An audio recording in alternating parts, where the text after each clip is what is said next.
Hello, everybody, and welcome back to Expert Examiner IELTS. My name is Glyn, and in this video, we're going to do something a little bit different. I'm going to talk about fluency for about 30 minutes. Very often when I have speaking candidates and at the end of the test we go through a little bit of feedback, and I usually ask the candidates like, okay, do you have any questions before I let you go? Do you have any comments? And the question that I often get is, how can I improve my right? How can I improve my vocabulary? How can I improve my grammar? How can I improve my pronunciation? How can I improve my fluency? And probably the question I get most often is, how can I improve my fluency? Now, I always think of myself here on YouTube as like an examiner that will give you marks and show you where your strengths are, where your weaknesses are, right? And so after I do that, I feel like, well, that's my job done, right? I've shown you that you are a band 7, but your vocabulary is 8, and your grammar is 7, and your fluency is 6, and your pronunciation is 6. And this is what's wrong with your fluency, and this is what's good about your vocab. And based on this feedback, you, dear candidate, you can form your own strategy, your own study plan of how to improve those things. It's not for me to tell you, okay, now you need to do this, or you need to do this at 9 o'clock in the morning, or this is the best way for you to improve your fluency. Um, I can't do that because I don't know you well enough. I can't see exactly what all of the problems are, the underlying problems. I can say, yes, this is the problem that this is where your fluency level is. Here's an example of this. Here's evidence of why you are, a band 5 fluency, not a band 7 fluency. But I don't know everything about the candidate, and I can't say exactly what's causing the candidate a problem. So I always give an unsatisfying answer to this question, and I say, I don't know, it's up to you. You fix it. It's your job to fix it, not my job. Obviously, people. That's not a very helpful answer. So I thought it might be useful just to speak a little bit about, what fluency is, how we measure it, what are some possible barriers to fluency, why are some people disfluent? Why do they lack fluency? And maybe some tips, but I'm not a tips guy. I don't know if my tips will be useful at all. So let's get into it. Let's take a look, first of all, at language fluency, and what it is, right? As teachers or examiners, what do we look at exactly when we judge fluency? So I'm going to go through each of these. Very boring. How much volume does the student produce? When we talk about volume, we're not talking about volume like how loud or quiet. How much language does the student produce? Answers that are too short, lack fluency. Answers that are longer, great. Of course, we don't want answers to be too long, but there has to be enough volume. There has to be enough language for a student to be fluent. Next one is latency. So latency is the gap between the end of the question and the start of the answer. So high latency is something like this. What do you do in your free time? In my free time, I play tennis, right? That's high latency. That is also a problem with language fluency. Thirdly, how often does the speaker break down while talking and start again? These things, they have a few different words, reformulations, false starts, breakdowns. This happens a lot. To give you an example of this, what do you do in your free time? Oh, in my free time, I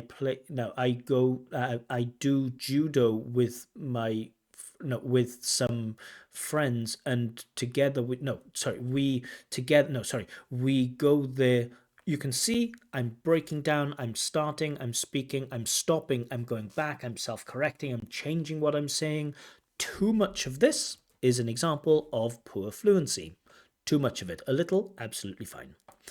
Next one is an interesting one. Is there noticeable pain or effort in the speaker's speech? Now, I have this problem where when I'm thinking, I'm very expressive with my face, and it always looks like I'm in pain. So we can't always say that just because there is the appearance that the candidate is in pain, that necessarily they lack fluency. But it is a one bit of evidence that we should take with the other bits of evidence that perhaps the candidate is not very fluent. For C1, C2 users, we wouldn't expect to see too much pain in the face, but you can kind of see it with intermediate users. I'll show you. What do you do in your free time? Um, in my spare time, I play the badminton. So you can see the pain on my face, and this is something as teachers or examiners we can look for. Again, I want to make clear having a painful expression doesn't always mean that you are not fluent, but it can be a sign of a lack of fluency.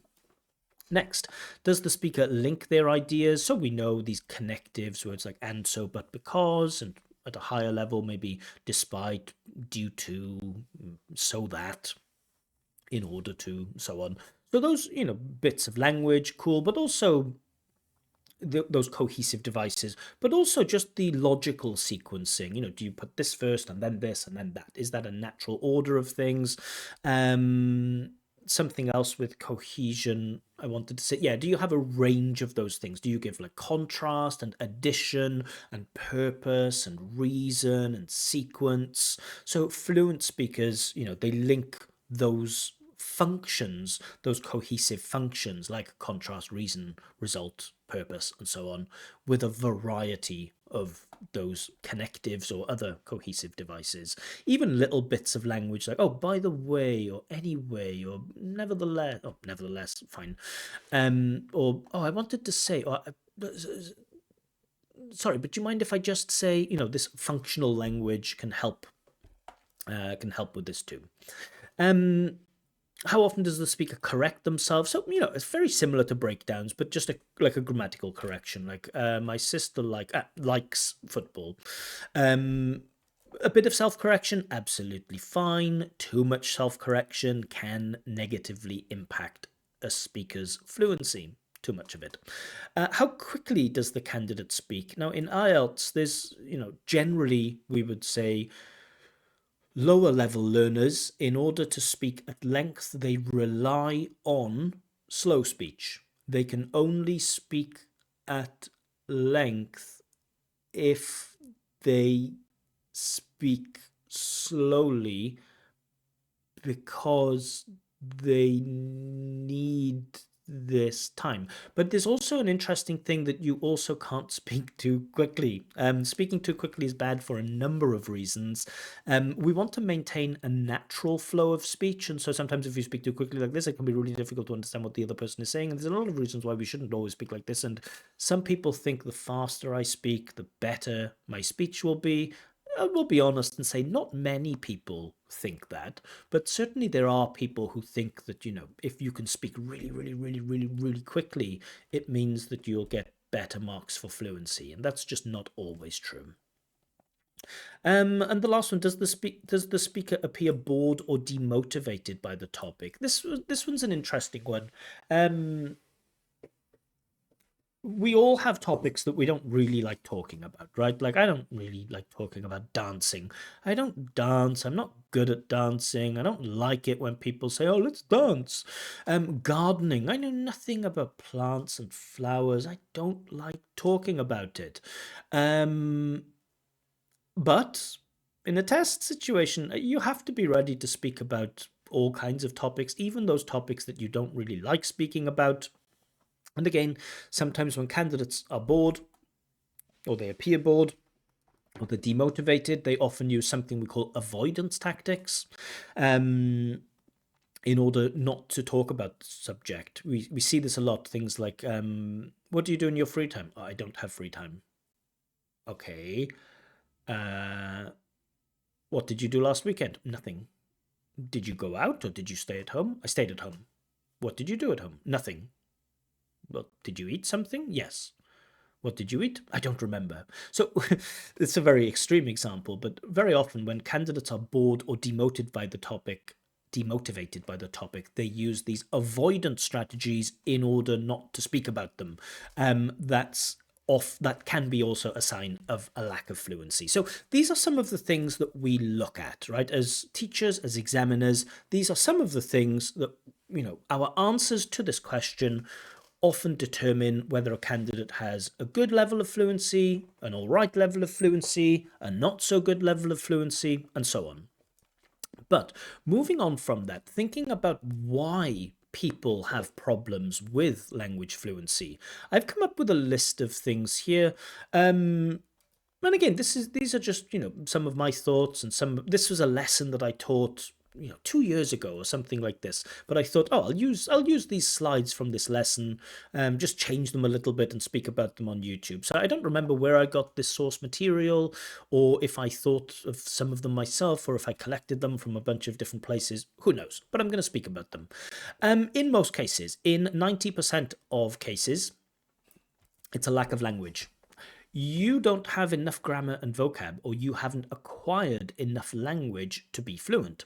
This is why you speak slowly, because when you speak slowly, you have to think about every word because you haven't acquired the language. Now, how do we acquire language?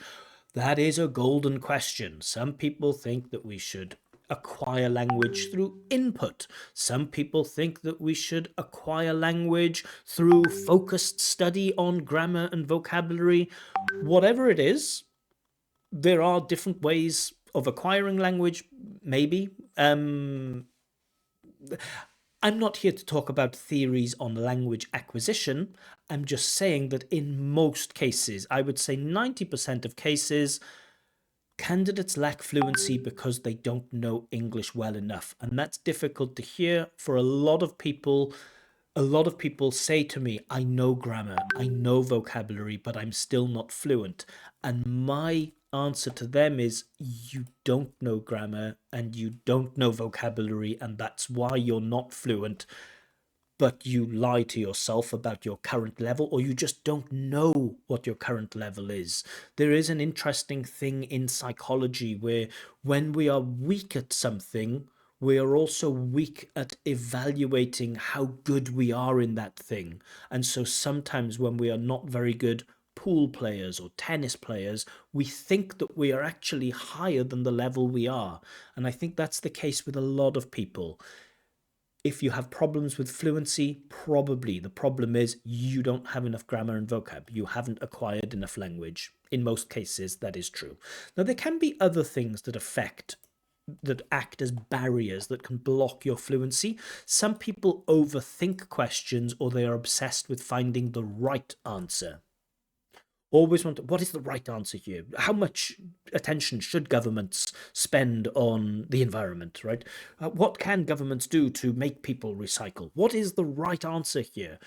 Part 3 of IELTS doesn't have questions with right answers. They have discussion questions, questions about which many different people have many different views, and your task is to express your views, or to express other people's views, or to evaluate other opinions, not to find the right answer. And sometimes if you are obsessed with finding the right answer, this is going to damage your fluency. Obviously, thinking in your L1 and trying to translate your thoughts into English, not going to help. Not going to help. At lower level learners, of course, there's not much else that you can do. As an A1, maybe even A2, most of your language production will be formulating an idea in one language and translating it to the other language. This should not happen at B2, C1. There will be tiny bits where you're in the flow of speech and then you forget what you're going to say, and you might go a little bit into your first language and then back into English. It happens a little bit, but trying to translate everything, that's a bad strategy. Next one, I can't help with this one. A lack of creativity or a lack of imagination. I've learned a few languages in my life, and I just don't have this problem. I think I'm a good communicator. I think I'm quite well read. I'm familiar with different people's ideas and views on a number of things. So it's not difficult for me to, I'm not an expert on the environment. I'm not an expert on technology. I'm not an expert on medicine, but I can comfortably speak about these things in a number of languages, some better than others. Because I have the ideas. Some people just say I can't imagine an answer. And again, there are things that you can do to improve your creative thinking skills. But again, that's not for me to tell you how to do that. That's for you to kind of do that yourself. Next, a fear of grammatical mistakes. As language learners, particularly as language speakers, we always have two goals: to be fluent and to be accurate. And what we often find, not always, what we often find is that candidates who are super, super, super accurate aren't really very fluent.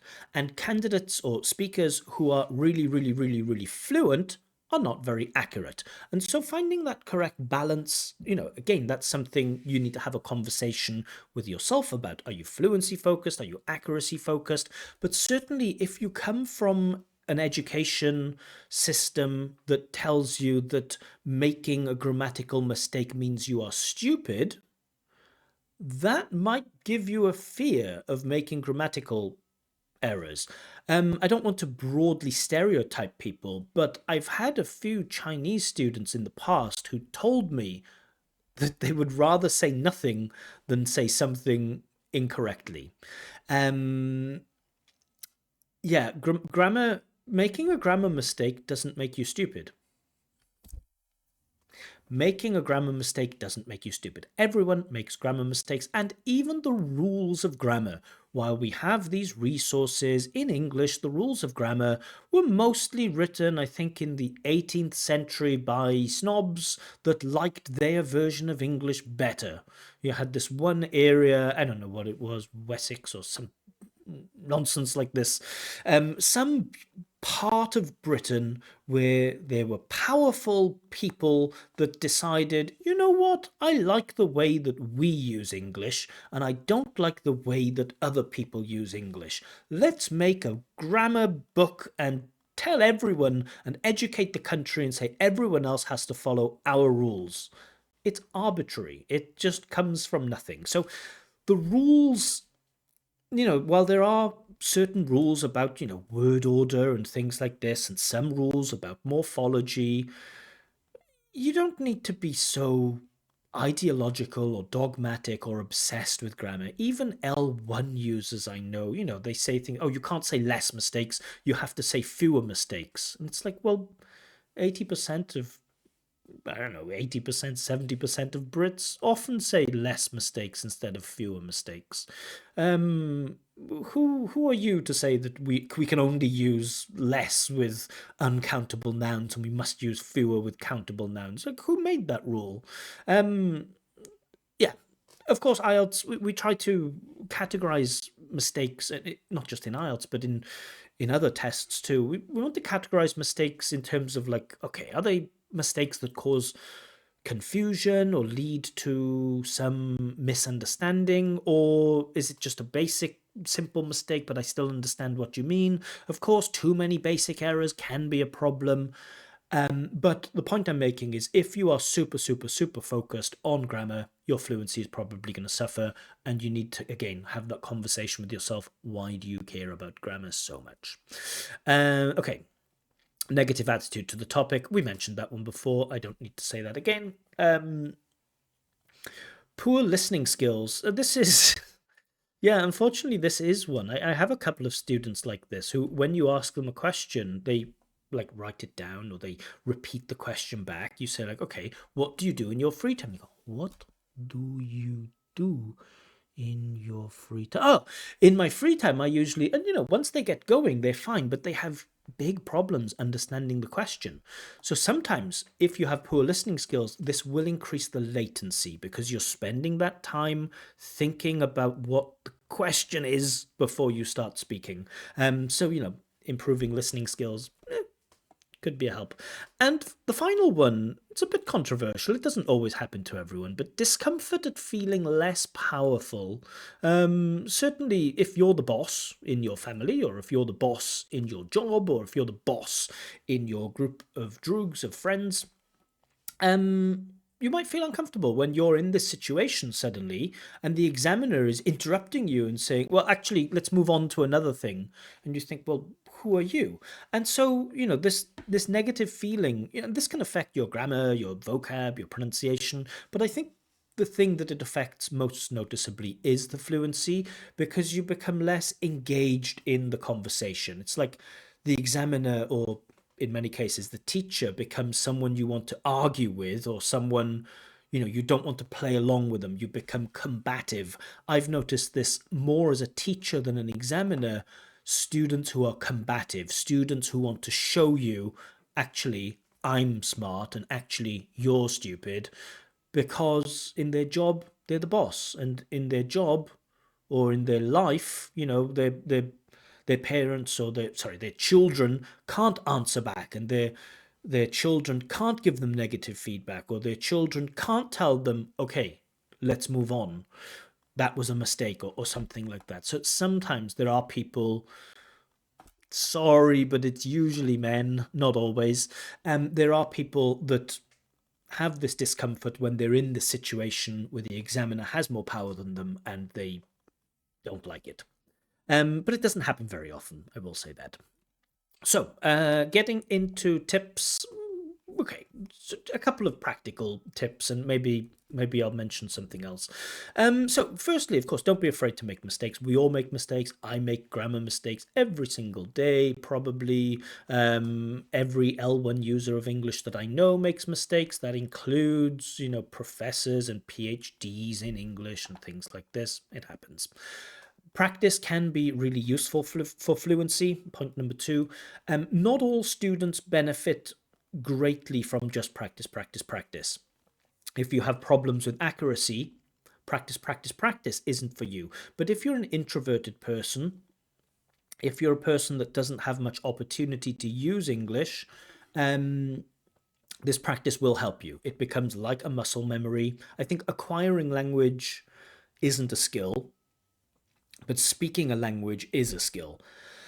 And like all skills, it has to be practiced. Your body, your mouth has to get used to this. And you will, the more that you practice, the more that you will pick up from other people, and not just, focusing on the words that they use, but you'll also find yourself influenced by people's like communicative style. If you're speaking with like people who are, and we see this all over the world, people, they pick up accents, they pick up different parts of intonation, they pick up bits of functional language.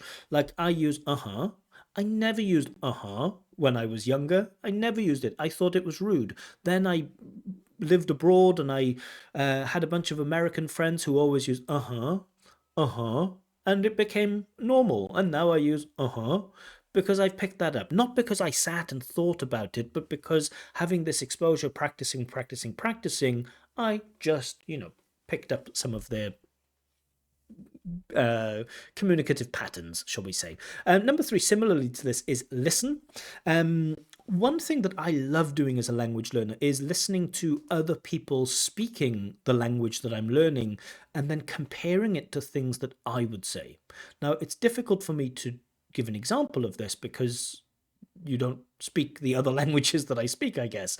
But maybe, in English, you might have sentences like, I don't know, I should to go, I should to go in bed now. And you listen to other people saying, I should go to bed now. And then having that brain, having that monitor that is switched on, not at all times, but at certain times where you're listening and you have focused listening, and you can actually know yourself well enough to know how you would express an idea and compare that with how other people express it. This works with grammar, it works with vocab, but it also works with fluency, noticing the conversational styles, listening to how people deal with difficult questions. How do you think the government can make sure that young people grow up to be good citizens? Ooh, I mean, that's a difficult one, isn't it? Because, a lot of people feel uncomfortable, don't they, if the government, and you just notice this, don't they? Oh, that's like something I might pick up. So, noticing how other people respond, listening and noticing how they use their fluency, you can learn a lot from that without having a teacher instruct you. You could just notice people, and it's good if you find people who you like, right? Maybe you have a favorite singer, or you have a favorite scientist, or you have a favorite actor. You might like the way that they communicate and pick up some of their um, patterns of fluency and coherence. Number four, to celebrate success. We are all too negative. We are all focused on negative things. I put myself in that category. When I'm examining, of course, I'm looking for positives and negatives. But when I'm giving feedback to candidates, I try to give some positives too, but I think, the things that we want to work on are our weaknesses. And so we're often focused on our weaknesses, but it is important to celebrate success. If you've had difficulties in the past talking about shopping, and then you have some practice talking about shopping and you feel like you can do it well, you know, celebrate that. Tell yourself, be positive with yourself, and recognize like honestly and openly what you do well. Some of us are too optimistic, some of us are too pessimistic. We want to understand our weaknesses, we don't want to criticize ourselves, and we want to be happy when we actually make improvements. That will make us more confident speakers too. And then finally, make the most of your downtime. Again, I love speaking in my head. I become fluent in my head.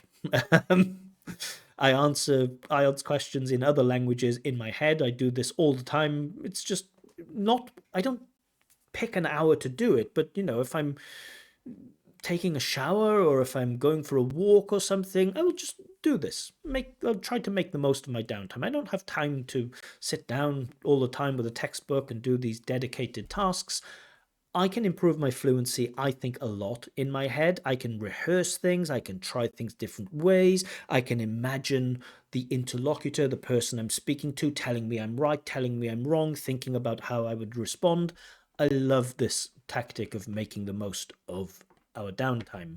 Um, any other tips? Sorry, I've done this without any preparation at all. With lack of creativity and imagination, I definitely think, you can find some way of targeting that. I think reading is useful, but you need to make sure that you're reading the right type of stuff.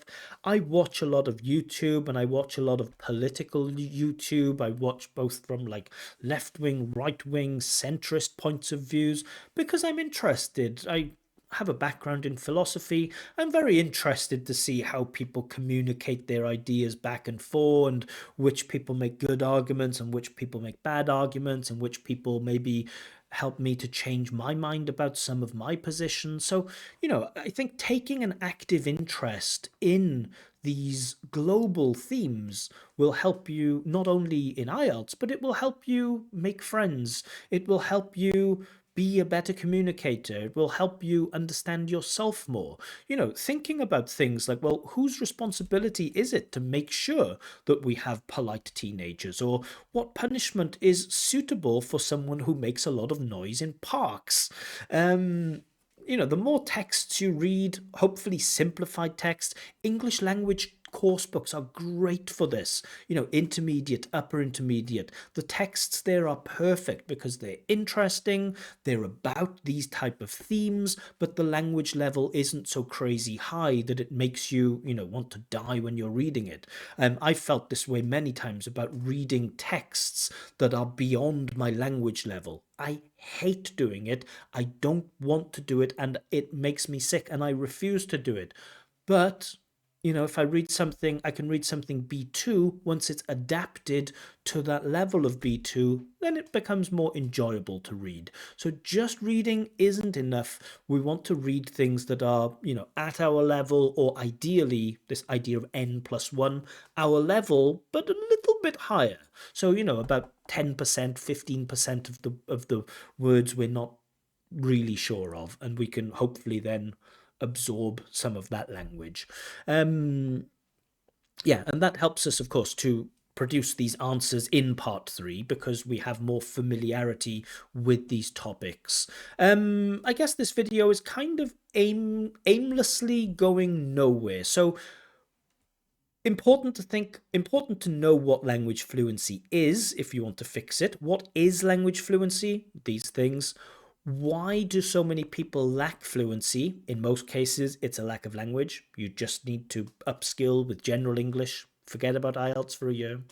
But there are some other things that could be a barrier to fluency. And, practical tips. I wouldn't say one tip is great, one tip is perfect. Find something that works for you. Preferably find something that is enjoyable for you. And you might find yourself making some good progress with fluency. Who knows? So I wanted to keep this to 30 minutes. I'm on 30 minutes right now. I hope this video was useful for you. I don't usually do tips videos, but here you are. There are some thoughts that I have on language fluency. If you have any comments, do let me know in the comment section below. But have a wonderful day and see you all again soon. Bye bye.